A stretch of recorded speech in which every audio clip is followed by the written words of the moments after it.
فأعوذ بالله السميع العليم من الشيطان الرجيم من همزه ونفخه ونفثه. بسم الله الرحمن الرحيم. شهر رمضان الذي أنزل فيه القرآن هدى للناس وبينات من الهدى والفرقان. معزز سامعین محترم، یہ جو لمحات ہمارے اوپر سایہ فگن ہیں اور جو گھڑیاں ہم گزار رہے ہیں، یقیناً یہ بڑی سعادت کی گھڑیاں ہیں، بڑے خیر کے لمحات ہیں جو اللہ رب العزت نے ہم گناہگاروں پہ خاص کرم فرمایا اور رمضان المبارک جیسی بہار اور نیکیوں کا سیزن اللہ نے ہمیں عطا کر دیا۔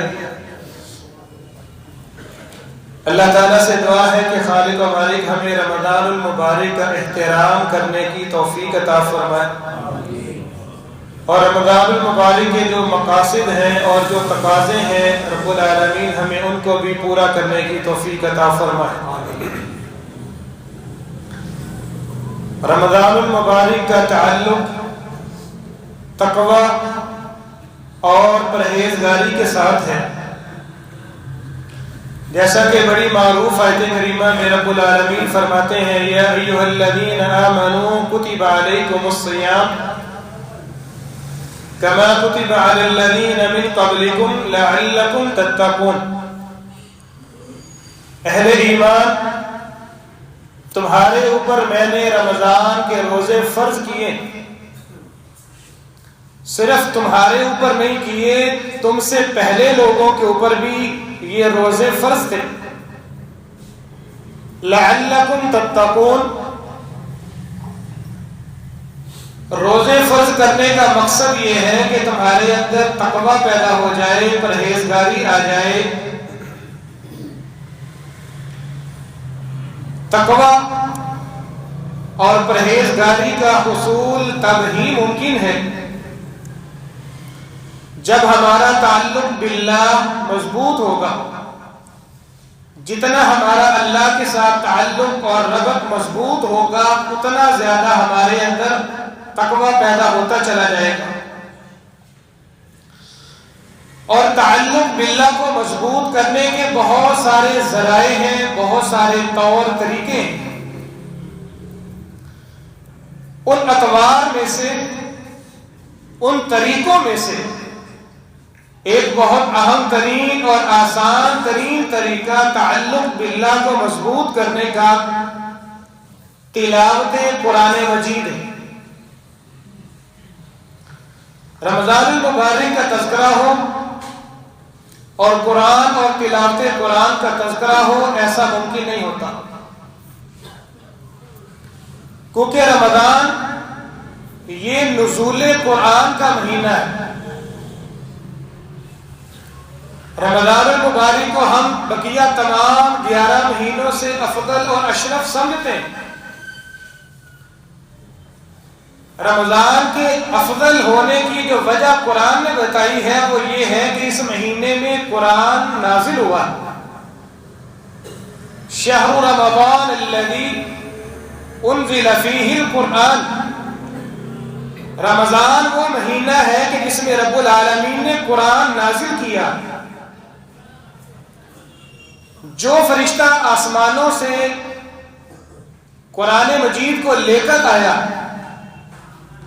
اس فرشتے کو کوئی خاص کمال حاصل نہیں ہے۔ اس کو اگر تمام فرشتوں کا سردار بنایا گیا ہے، اس کو اگر آسمانوں کے سرداروں اور فرشتوں کی سرداری سونپی گئی ہے، اس کی وجہ بھی یہی ہے کہ وہ انبیاء پہ وحی لے کر آتا تھا، اور وہ یہ قرآن مجید جو اللہ نے امانت نازل کی ہے اس قرآن کو لے کر آیا، جس کی وجہ سے اسے بھی کمال حاصل ہو گیا۔ رمضان کی شب قدر میں جس رات قرآن کو اللہ نے نازل کیا، اس رات کو تمام راتوں سے اعلیٰ، افضل اور اکمل اور اکرم بنا دیا۔ نسبت کیا ہے؟ اس رات میں اللہ نے خاص قرآن کا نزول فرمایا، انا انزلناہ فی لیلۃ القدر۔ معراج کے واقعات آپ نے سن رکھے۔ بیت المقدس میں اللہ رب العزت نے رسول اللہ صلی اللہ علیہ وآلہ وسلم کی ابتدا میں، آپ امام ہیں، پیچھے انبیاء اور رسل صف بستہ کھڑے ہیں، جبریل تعارف کرتے ہیں، آپ نام کیا ہے، یہاں پر آنے کی نسبت کیا ہے؟ کوئی نبی یہ کہتا ہے کہ میں کلیم اللہ ہوں، اللہ میرے ساتھ ہم کلام ہوئے۔ جناب عیسیٰ کہتے ہیں میں روح اللہ ہوں، اور کوئی نبی کہتا ہے صفی اللہ، اللہ کے چنیدہ لوگ ہیں۔ کسی نبی کی زبان پہ جواب آتا ہے کہ انا حبیب اللہ و خلیل اللہ، میں اللہ کا خلیل ابراہیم ہوں۔